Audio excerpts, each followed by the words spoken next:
Hey, can you do me a huge favor? Just for like 15, 20 minutes, if you could just turn the music down. I'm recording a show down here. Oh, it's no problem at all. Like I said, after 15, 20 minutes, turn it back up as loud as you want. Oh my God, don't be sorry. Actually, you know what? I'll call you when we're done. How about that? Perfect. Thank you. I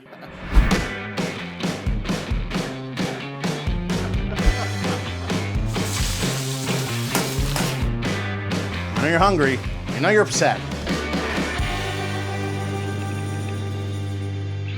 I'm Joe Riccio, and this is Coma, My 70s Kitchen, brought to you from My 70s Kitchen. Today I want to start off by giving a shout out to our newest sponsor, Dunstan Tap and Table restaurant in Scarborough, Maine. If you haven't been there, amazing wings, burgers, pizza. I mean, they kind of do it all, and it's also very big and airy and spread out, so you can go without worrying about any kind of distancing issues. And yeah, I'm in. You should go. Dunstan Tap and Table, Scarborough, Maine. So today we are making a dish that many people find a little bit strange. It's Okinawan taco rice. It's a dish that was invented in 1984 at King Taco restaurant. And it's basically the result of a heavy U.S. military presence there and the whole craving for Tex Mex. And it was something that initially wasn't received well, but then people started kind of coming in late and like drunk and having it, and then like being like, oh, that was delicious. I want to go back. I want to have it the next day. And then it kind of caught on, and now it's like a thing in Okinawa, and it's delicious. It combines your traditional taco flavors with some Japanese ingredients as well. So what we're gonna do to get started here is I'm gonna get 2 pounds of beef into the pan. And we're gonna let this beef kind of brown on both sides. Now, when I make tacos, a lot of times, like as far as like,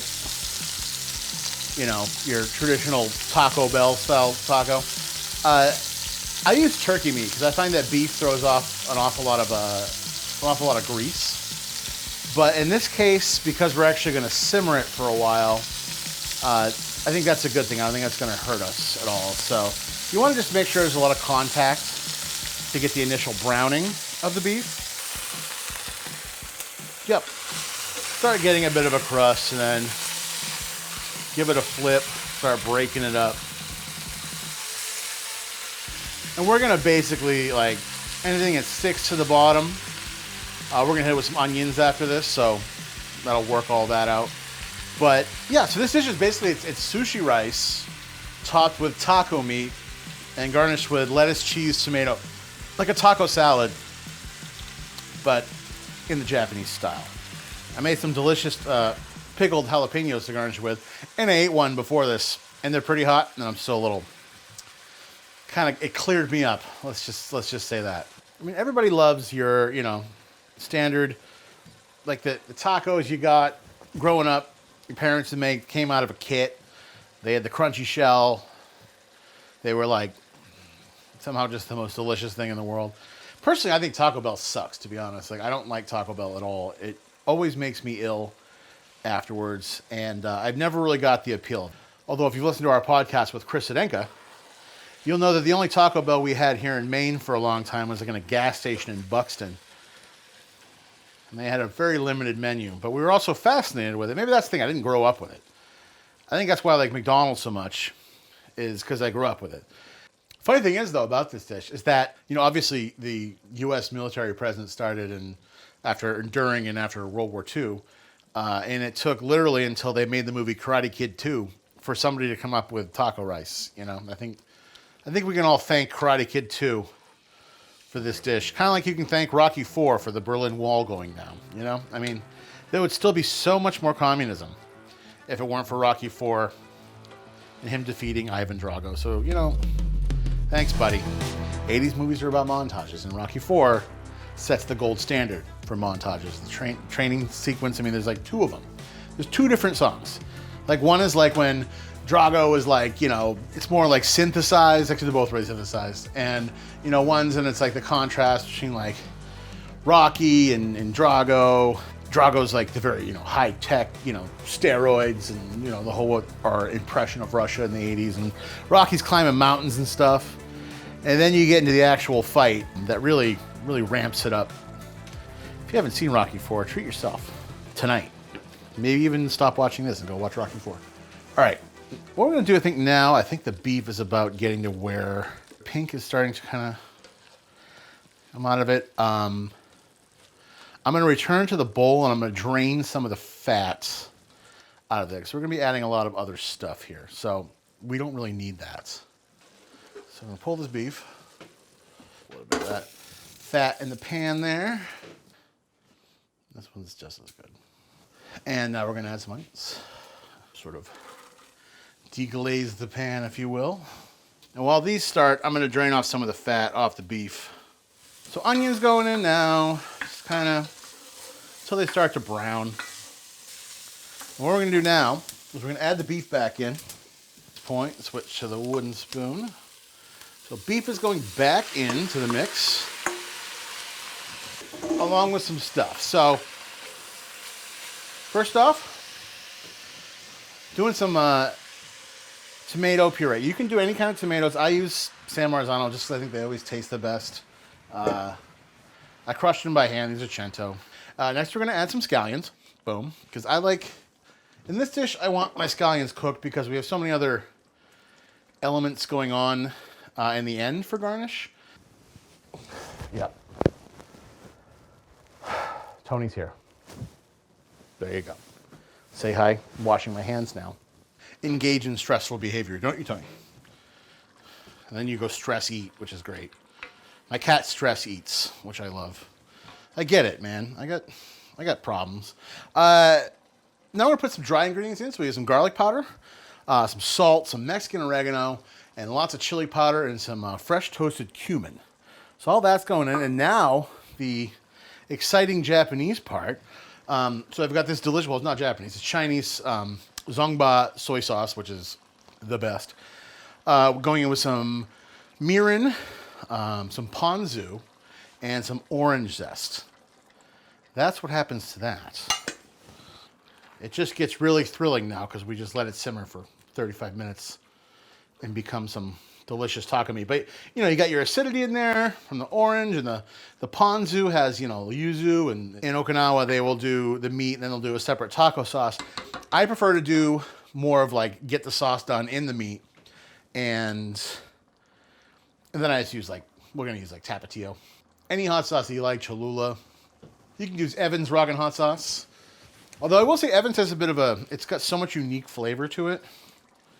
Like the other ones are a little more ubiquitous. Like they can kind of just blend in and add heat. Evans has a lot of flavor. Like I like Evans as like a primary, like the dry, like I put it on pizza or whatever. Direct from the bottle. Direct from the bottle. I mean, who doesn't do hot sauce direct from the bottle? Chris? I take nips of Evans. I love it so You like, our director, Chris, takes nips of Evans hot sauce. That's how much he likes it. Man, that smells pretty good though, right? So we're gonna let that hang out for like 35, 45 minutes. I'm gonna make some rice and I'll be back. All right, and now that we got the rice cooked, we took a little break, listened to some K-pop, some D-Antwoord, and some Scissor Sisters. So we're all in a good mood here, which is, you know, we're always in a good mood. It's my, I mean, with this kind of cabinetry, how are you not in a good mood all the time? So now it's time to assemble our sushi rice. So, our taco rice. So we're gonna start with the sushi rice that I made.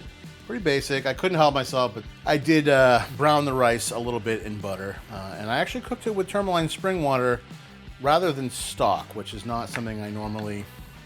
I almost always cook my rice in stock, but in this case, it's just like it doesn't need that. Like there's enough flavor that's about to happen that you don't really need it. So next we're gonna add our taco meat.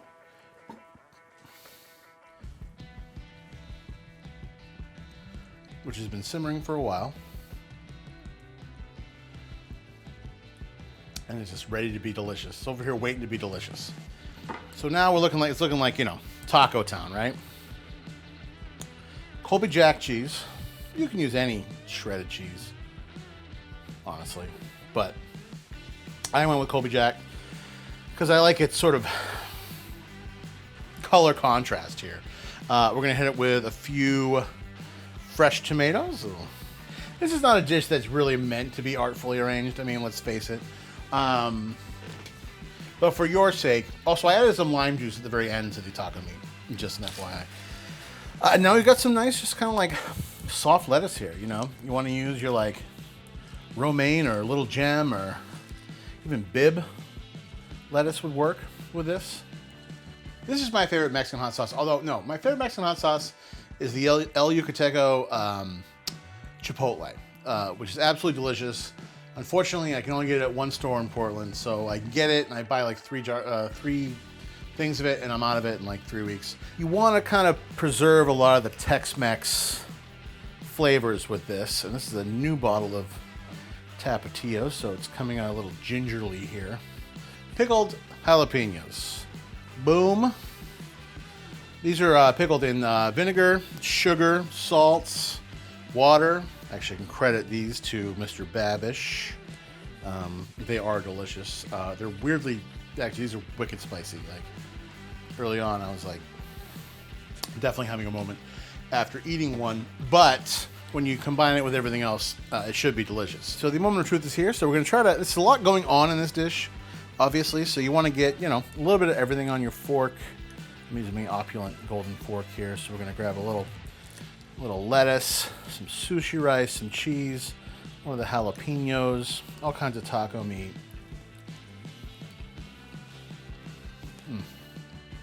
Sushi rice is such a reasonable substitute for tortillas. I hope you take the time to make this yourself. I mean, like I said, the little differences, the soy sauce, the ponzu, and the mirin, all those things add a nice like depth of flavor and umami to your traditional taco seasoning. Really nice. I mean, it's just, and then there's a bunch of cheesy meat with like pickled jalapenos and tomatoes and hot sauce. I mean, there's not much to not like about that. And it's not hard to understand why this is such a popular dish in Okinawa. I'm Joe Riccio, and this is Food Coma, my 70s kitchen. If you like what you saw today, please feel free to like us on YouTube, subscribe to our channel, share us on social media, and if you really like us and want to help us out, find our Patreon at patreon.com/Food Coma Podcast. 3 tiers of sponsorship. Check it out, including one is actually going to give a cookbook we're going to make, which would be amazing. So check us out there, and thank you very much.